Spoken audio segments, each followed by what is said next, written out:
হামের উপসর্গ থাকা রোগী সবচেয়ে বেশি মিলছে রাজধানীতে। অনেকে আবার রোগী নিয়ে আসছেন ঢাকার হাসপাতালগুলোতে। তাদের অনেকেই আক্রান্ত নিউমোনিয়া সহ বিভিন্ন রোগে।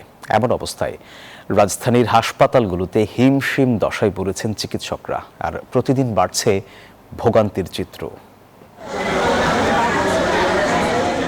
15 মাস বয়সী আয়ান মায়ের কোলে থেমে থেমে কেঁদে উঠছে। গত 16 দিন ধরে ভর্তির ডিএনসিসির কোভিড হাসপাতালে। এখন অনেকটাই সেরে উঠেছে সে। 10 দিনের দিনে ওকে এখানে পাঠাইছি। মানে এত বমি আর শ্বাসকষ্ট হচ্ছে, রক্ত বেরোচ্ছে মুখে দিয়ে। আর এখানে আসছি, আজকে ভালো।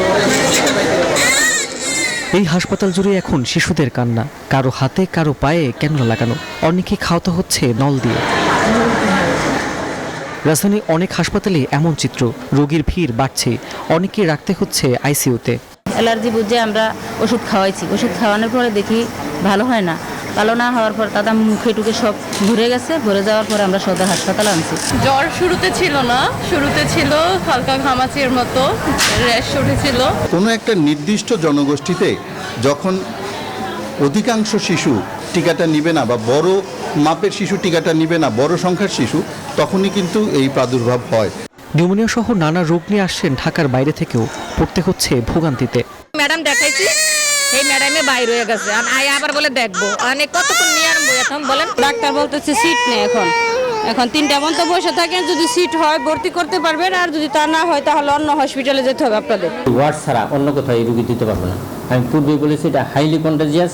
দেশে শুরু হয়েছে হামের টিকাদান। সংসদে স্বাস্থ্যমন্ত্রী জানান, পরিস্থিতি মোকাবেলায় সক্ষম সরকার। ইউনিসেফের ক্রয় ব্যবস্থার মাধ্যমে সমন্বয় জোরদার করে দ্রুত ভ্যাকসিন সরবরাহ পুনরুদ্ধার করা হচ্ছে। ইউনিসেফের মাধ্যমে 419 কোটি টাকার ভ্যাকসিন ক্রয় প্রক্রিয়া চূড়ান্ত পর্যায়ে রয়েছে। হাম সংক্রমণ নিয়ন্ত্রণের জন্য যথেষ্ট পরিমাণ টিকা আরও আমাদের আছে এবং চেইন রক্ষা করা হচ্ছে। টিকার কোনো ঘাটতি আমাদের ইনশাল্লাহ হবে না।